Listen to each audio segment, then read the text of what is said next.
Bravo les gars. Ah franchement, bravo. Ah franchement, vous avez fait un super match. Hein. Ah contre Wolverhampton, franchement, vous avez été super, sublime. Ah franchement, rien à dire. Hein. Franchement, continuez comme ça, on va foncer droit dans le mur. Yo, salut tout le monde, c'est Gata Volgar. J'espère que vous allez bien. Moi, pour ma part, je suis agacé. J'espère que vous avez passé une bonne journée. Aujourd'hui, on se retrouve pour une nouvelle vidéo. Donc, on se retrouve pour le débrief du match Wolverhampton-Manchester United. Match qui comptait pour le troisième tour d'Emirates FA Cup. Score final 0-0. Match nul entre les deux équipes. Et du coup, il y aura un match retour. Voilà, donc quand il y a un match nul entre les deux formations, il y a un match retour.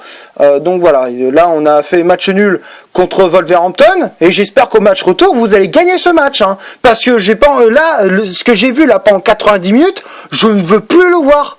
Je ne veux plus le voir. Franchement, mais c'est pas croyable de jouer aussi nul. Là, on a été bidon sur le terrain. Là, les 11 joueurs que j'ai vus sur le terrain, c'était bidon. Voilà. À part un seul homme, que pour moi, c'était le meilleur joueur de Manchester United, c'est Sergio Romero. Sergio Romero, pour moi, c'était le meilleur joueur de Manchester United. Excuse-moi, attends, y a qui a été bon en tant que joueur de champ? Qui c'est qui a été bon, sérieux? Personne. Il n'y avait pas de mouvement, pas d'agressivité défensivement. On n'a rien montré, on s'est fait bouger dans tous les sens. Pas un pied devant l'autre. C'était rien, quoi. Dès qu'on avait le ballon, le jeu il était à l'arrêt. Le jeu il était à moitié mort. Pas de mouvement. Tu vois qu'il y a tellement pas de mouvement que voilà, on était obligé de faire des transversales dans la surface de réparation alors qu'il n'y a personne. Tellement il n'y a pas de mouvement, c'est pas croyable de jouer de cette manière-là. Voilà, on se fait chier quand on regarde Manchester United. Voilà, on se fait chier. Voilà, on se fait chier. Il n'y a pas d'autre mot. 45 premières minutes. Mais voilà, on a quasiment rien montré de la première mi-temps. Hein. On n'a rien montré. Voilà, on a quasiment rien montré. À part une frappe de, je crois, c'est Daniel James où elle passe entre les jambes du défenseur de Wolverhampton et ça passe à côté du cap de Rudy, le gardien de Wolverhampton. Mais hormis ça, on n'a rien montré. Et en première mi-temps, heureusement qu'on avait Sergio Romero dans les cages. Hein. À un moment donné, je crois c'est sur un corner, il me semble que c'est Saïs qui était au second poteau. Heureusement que Romero il avait la main ferme. Hein. Là, il t'a fait une parade grande classe. Hein. Ah franchement, super parade de la part du gardien argentin parce que là, on n'était pas loin de s'encaisser un but. Hein. Voilà. Donc du coup, on rentre au vestiaire avec ce score nul de 0-0. Second mi-temps. Je me suis dit, on va peut-être réagir, voilà, on va peut-être ramener de l'orgueil, hein, on va peut-être ramener de l'envie, quoi.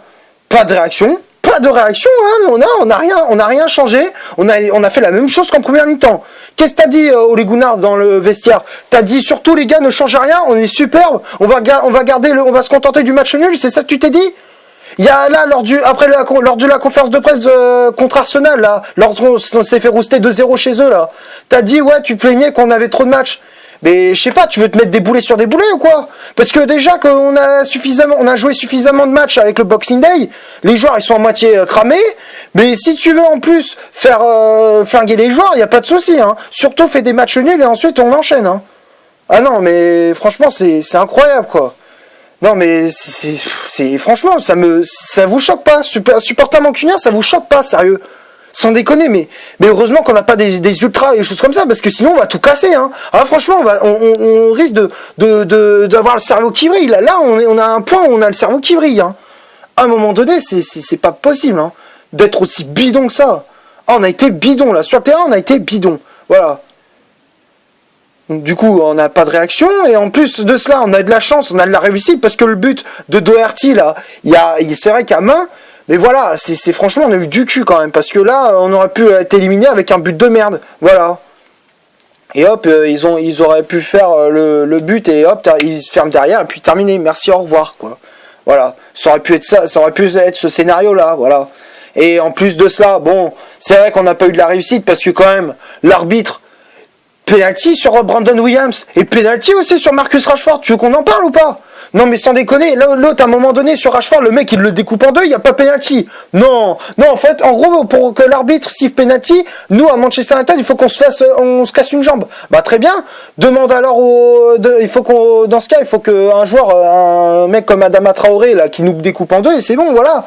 Non mais c'est vrai, des fois je me demande, mais il faut qu'il y ait un joueur qui sorte sur civière pour qu'on ait penalty ou quoi? parce que franchement là, je suis désolé sur les deux actions, la première sur Brandon Williams, pour moi il y avait clairement penalty, et la deuxième aussi, hein. Je suis désolé, il y avait penalty sur Rashford, hein. Voilà. C'est encore une fois, mais on se fait carotter, voilà. Et c'est pas en championnat, il y a pas qu'en championnat qu'on se fait carotter. Encore une fois, la preuve, en tant que supporter mancunien, mais franchement, comme je disais, il y a le cerveau qui brille. Non seulement par la prestation des joueurs, mais en plus par la prestation de l'arbitre, quoi. Voilà, encore une fois, on se fait carotter des pénaltys, et ça me rend dingue, ça. Voilà. Donc du coup, on va passer à la composition d'équipe. Ole Gunnar Solskjaer a aligné pour ce Wolverhampton Manchester United, donc ça a été un 4-2-3-1 avec Romero dans les buts de Manchester United. La charnière centrale, c'était Harry Maguire associé à Victor Lindelof. Les latéraux, Brandon Williams, latéral gauche, Ashley Young, latéral droit et capitaine de cette équipe de Manchester. Andreas Pereira et Matic devant la défense. Juan Mata en numéro 10. Tae Chong, milieu latéral droit. Daniel James, milieu latéral gauche. Et en pointe de l'attaque de Manchester United, c'était Mason Greenwood. Voilà, mais franchement, quand je vois le 11 de départ, mais je me suis dit, mais mec, recrute-moi un numéro 9, quoi. Voilà, au prochain mercato, mercato d'hiver, là, qui est en train de se passer, recrute-moi un 9. Voilà. Faut recruter un 9, c'est pas possible. Quand tu vois qu'il n'y a pas Anthony Martial ni Marcus Rashford, voilà, tu vois que ça manque, quoi. En tant que numéro 9, ça manque. Mason Greenwood, attends, il était obligé de faire le taf de Tae Chong, qui était aux abonnés absents. Voilà. Après, il y a eu les remplaçants qui étaient entrés en jeu du côté de Manchester United. Là, c'est des choix que je ne comprends pas. Il te fait sortir Daniel James, il fait rentrer Marcus Rashford. Moi, personnellement, j'aurais fait sortir Tae Chong et j'aurais fait rentrer Rashford. Là, j'aurais dit oui. Il te fait rentrer Fred, il te fait sortir Juan Mata. Pourquoi? Ça, je comprends pas non plus. Pourquoi il ne fait pas sortir Nemanja Matic? Et ensuite, il te fait sortir... Le mec, il te fait sortir Tae Chong. Un attaquant, il te fait rentrer un défenseur, Diogo Dalot. Choix, encore une fois, que je comprends pas. Dans ce cas, t'as qu'à me faire rentrer, je vois les joueurs qui étaient sur le banc, fais-moi rentrer André Gomes. Voilà, il aurait gardé un peu plus le ballon, il serait, voilà, au moins on aurait eu un peu plus la possession de balle, quoi. Parce que, excuse-moi, là, pendant 90 minutes, j'ai rien vu du match, hein. Voilà. Franchement, on a été, mais totalement bidon, quoi. Voilà. Donc on va passer maintenant aux statistiques de cette vidéo. Donc on va commencer par celle de Wolverhampton. Wolverhampton, c'est simple, hein. 12 tirs au total, dont 2 tirs cadrés, 49% de possession de balle, 427 passes au total, dont 79% de passes réussites, 9 fautes commises, 3 cartons jaunes, 0 carton rouge, une position de hors-jeu et 8 corners obtenus par les joueurs de Wolverhampton. Et du côté de Manchester United, c'est 12 tirs au total, dont 0 tir cadré. T'as cadré 0 tir. Franchement, ça me rend fou, ça. Quand je vois ça, mais je me dis, mais là, on a vraiment atteint le fond, là. Là, on a atteint le fond. Là, ça fait déjà quelques années qu'on a atteint le fond, mais là, franchement, là, on a vraiment coulé, hein. Là, c'est Titanic, là, c'est bon, là. Là, franchement, on a vraiment atteint le fond, là. Voilà. 51% de possession de balle, voilà, alors que pour moi, quand j'ai vu les statistiques, j'ai un peu bugué parce que je me suis dit, la possession de balle était plus en faveur de Wolverhampton, surtout en seconde mi-temps. Donc voilà, moi j'ai trouvé Wolverhampton, nettement, j'ai trouvé que la possession de balle était plus en faveur de Wolverhampton que du côté de Manchester United, mais bon, bref, voilà. Ensuite, 443 passes au total, donc 85% de passes réussites, 11 fautes commises, 1 carton jaune, 0 carton rouge, une position d'hors-jeu et 5 corners obtenus par les Red Devils. Voilà, pour les statistiques, j'ai quasiment rien à dire. Voilà, hormis que Wolverhampton, pour moi, était au-dessus, plus efficace que nous. Voilà, nous, on a été inoffensifs. Voilà, dans ce match-là, on a été inoffensifs. À part un coup franc de Juan Mata, hormis ça, on n'a rien montré. Voilà, pour moi, dans ce match-là, on a été bidon de A à Z. Le seul match, comme je disais, le seul mec pour moi qui a été bon, c'était Sergio Romero. Sinon, hormis ça, mais on n'a rien montré du match. Voilà. Donc, du coup, les tops et les flops, bon, bah, c'est vite fait, hein. Moi, je vais pas te faire poste par poste. Romero, pour moi, ça a été le seul, quoi. Voilà. Après, tu veux que je te dise quoi?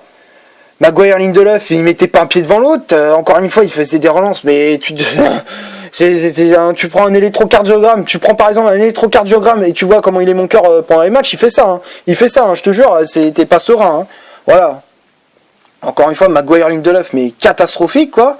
Les latéraux, Brandon Williams, Ashley Young, Brandon Williams, c'était compliqué quand même pour lui. Je vais pas non plus le flinguer, mais voilà, ça a été compliqué pour lui. Moi, je l'ai pas trouvé extraordinaire. Voilà, je m'attendais à mieux de lui, mais bon, voilà, il a pas fait un match extraordinaire.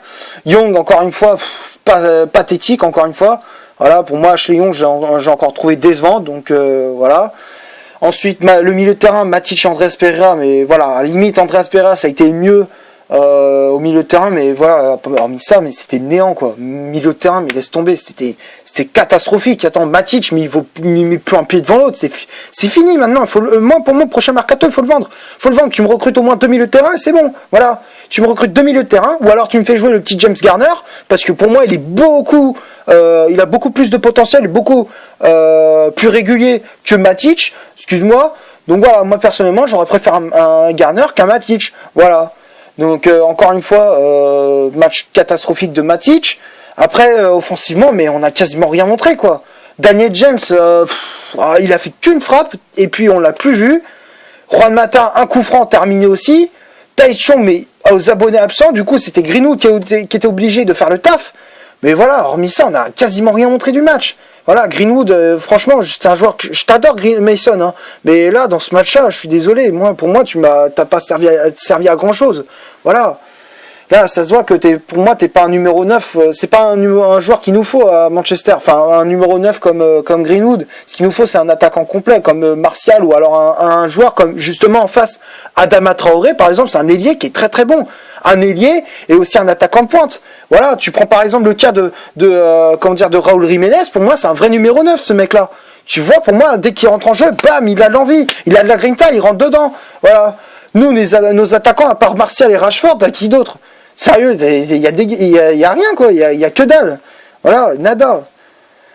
Et les remplaçants, j'ai pas grand chose à dire. Dalot, encore une fois, c'est inexistant. Voilà, Diogo Dalot, il a fait 3 dégagements puis terminé. Fred, encore une fois, mais les relances, franchement, il faisait peur au milieu de terrain. Et Rashford, il s'est créé aussi 2 grosses occasions. C'est vrai que voilà, à la limite, 2 hommes, je peux dire. Voilà, Rashford, ok, il y a eu quand même un petit peu mieux quand Rashford était entré en jeu, c'est vrai. Voilà, donc à la limite, si je peux nommer 2 hommes qui ont été bons dans ce match-là, c'est Rashford et Sergio Romero. Voilà, à la limite. Mais voilà, hormis ça, c'est catastrophique. Hein. Hormis ça, c'est quand tu vois le jeu, c'est affreux. Voilà, donc franchement, c'est là les joueurs qui étaient sur le terrain, ils nous ont fait honte. Hein. Alors, en tant que supporter mancunien, là, avec ce qu'ils nous ont montré, j'ai honte. Hein. Là, j'ai vraiment honte. Voilà. Enfin bref, je vais pas m'attarder sur ce match pendant 15 ans. J'espère que la vidéo vous aura plu. Si c'est le cas, vous laissez un énorme like. Tu cliques ici pour t'abonner, pour rien rater de mes vidéos. Tu cliques ici pour avoir une autre si tu le souhaites. Et moi, je te dis à la prochaine pour une prochaine vidéo. Ciao!